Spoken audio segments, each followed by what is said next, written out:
இயேசு உங்களை நேசிக்கிறார். இந்த நாள் வேதாகம தியானத்திற்கு உங்களை அன்புடன் அழைக்கிறேன்.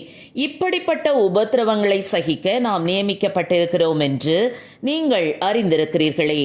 1 தெசலோனிக்கேயர் 3 அதிகாரம் 3 சில ஆண்டுகளுக்கு முன்னர் கொலம்பியா விண்கலத்தில் தளபதியாக ரிக் என்பவர் பணியாற்றினார். அவர் பூமிக்கு இறங்கும் நாளில் அவரது மனைவி ஈவ்லின், 7 வயதுடைய மகன் மேத்யூ, 12 வயதுடைய மகள் லாரா மற்றும் அனைத்து நாட்டு மக்களும் அவரது வருகைக்காக ஆவலுடன் தொலைக்காட்சி பெட்டியின் முன் அமர்ந்து பார்த்து கொண்டிருந்தனர். அவர் பூமியில் இறங்க வேண்டிய சில வினாடிகளுக்கு முன்னர் துரதிருஷ்டவசமாக அவரது விண்கலம் வெடித்து சிதறியது. பூமியின் ஈர்ப்பு சக்தி எல்லைக்குள் வரும் வரைக்கும் அனைத்தும் நன்றாகவே நிகழ்ந்து கொண்டிருந்தது. ஆனால் திடீரென்று அந்த விண்கலம் வெடித்து சிதற ஆரம்பித்தது.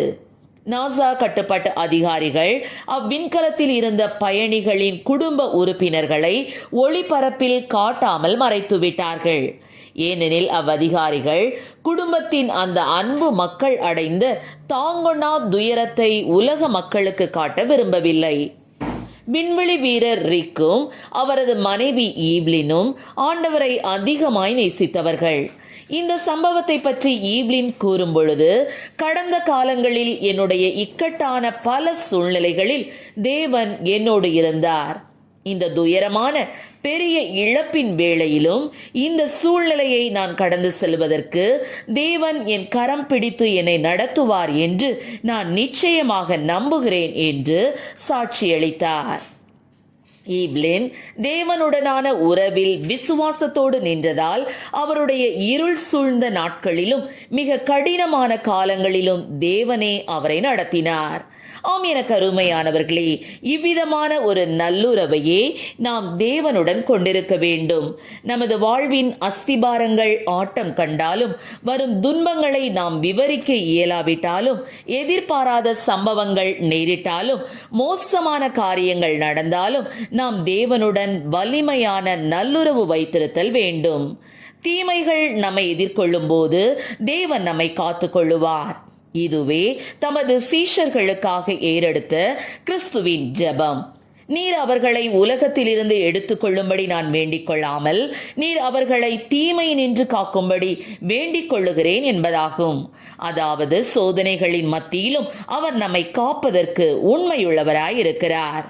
அப்போஸ்தலனாகிய பவுல், மனுஷருக்கு நேரிடுகிற சோதனையே அல்லாமல் வேறே சோதனை உங்களுக்கு நேரிடவில்லை. தேவன் உண்மையுள்ளவராய் இருக்கிறார். உங்கள் திராணிக்கு மேலாக நீங்கள் சோதிக்கப்படுகிறதற்கு அவர் இடம் கொடாமல், சோதனையை தாங்கத்தக்கதாக சோதனையோடு கூட அதற்கு தப்பிக்கொள்ளும்படியான போக்கையும் உண்டாக்குவார் என்று எழுதியுள்ளார். நமது சோதனைகளிலும் தேவன் தமது உண்மையில் மாறாதவராயிருக்கிறார். ஆம் பிரியமானவர்களே, நம் கர்த்தர் அவர் மாறாதவர், அவர் அன்புள்ளவர். வழுவாதபடி நம்மை காத்து மாசற்றவர்களாய் நிறுத்த வல்லமையுடையவர். நாம் வெட்கப்பட்டு போவதில்லை. எனவே நாம் நம் வாழ்வை திடமான அஸ்திபாரமாகிய கிறிஸ்துவில் கட்டினால் நம் வாழ்வில் வரும் காற்றும் மழையும் போன்ற துன்பங்களால் நம்மை அசைக்க முடியாது. நம்மால் மோசமான புயலையும் எதிர்த்து நின்று ஜெயம் எடுக்க முடியும். கர்த்தர் நம்மை ஆசீர்வதிப்பாராக. ஆமென். ஜெபம்.